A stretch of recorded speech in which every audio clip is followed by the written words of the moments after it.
All right, let's jump right into it. Today, we're unpacking one of the biggest moves happening in technology right now, India's ambitious plan to become a real heavyweight in the world of artificial intelligence.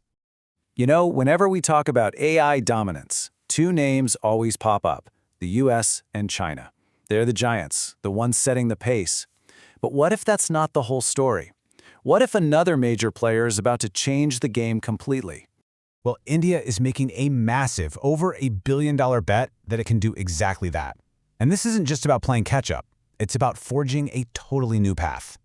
In this explainer, we're going to break down how India is building a unique strategy to lead in the tech that is literally going to define our future. So what is this grand plan, really? Well, it's called the IndiaAI Mission, and it's all built around one powerful, really specific concept. See, this isn't about just copying what's happening in Silicon Valley. The whole strategy is based on this idea of sovereign AI. Basically, it means building an AI ecosystem from the ground up that reflects India's own people, its own values, and its own unique needs. The mantra says it all. Made in India, made for the world. So how are they actually going to pull this off? This isn't just wishful thinking. The India AI mission is a super detailed blueprint with a few core pillars that are all designed to fit together perfectly. And this slide really gives you a sense of the scale here. I mean, this is a complete top-to-bottom strategy. They're building everything from the raw computing power and the data itself to brand new AI models, and then most importantly, the real-world apps that are actually going to help people.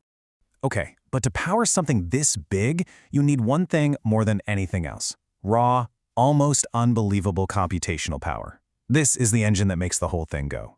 And this number, 38,000, this really tells the story. India is building what's set to be the world's largest public AI infrastructure. And that public part is key. This power isn't going to be locked away. It's going to be available for startups, for researchers, for everyone to build on. And you might be thinking, sure, but that's years away. Nope, this is happening right now. The rollout is already starting, and by early 2026, they expect to have a whopping 30,000 GPUs online. They are literally building the digital highways for this mission as we speak. But, hardware is only half the battle. All the computer chips in the world don't mean a thing without the spark, without the people, the innovators who are actually going to build with it. And the government's making it crystal clear that startups are at the heart of this. At a huge roundtable recently, they were called co-architects of the nation's future. That signals a really deep partnership between the public sector and the private innovators. And we're not just talking about theories on a whiteboard. We're already seeing incredible stuff. Leading startups are already developing AI that understands diverse Indian languages, they're changing e-commerce with 3D models, and they're even speeding up advanced medical diagnoses. It's happening now. All of this momentum is building toward a huge global event. This isn't just going to be another tech conference. It's designed to be a platform to get innovators from all over the world excited and to officially show everyone India's vision for a more inclusive, more ethical AI. What's really cool is how the summit is organized. It's built around these 7 themes, or chakras. This makes sure they're thinking about everything, from training people to making sure the AI is safe and is actually used for social good. It's a huge statement that how you build AI is just as important as what you build. So all of this brings us to the big question, right? How can India really, truly compete with the giants that are already so far ahead? Well, the answer is that they're playing a different game, using a set of unique advantages that no one else can easily copy. This right here is basically India's secret weapon.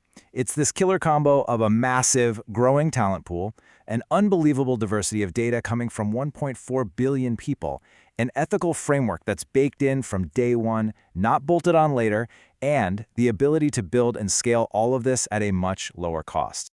And that's really the heart of it all. What some might see as a challenge, this huge, incredibly diverse population, India sees as its single greatest asset. The people aren't just consumers of the technology. They're the source of the talent, the data, and the creativity that will drive it. So when you put it all together with this focus on ethics, on inclusion, on building a sovereign AI from the ground up, it's pretty clear India isn't just trying to join the AI race, it's trying to change the rules of the race itself. And that leaves us with a really fascinating question to think about as this all unfolds.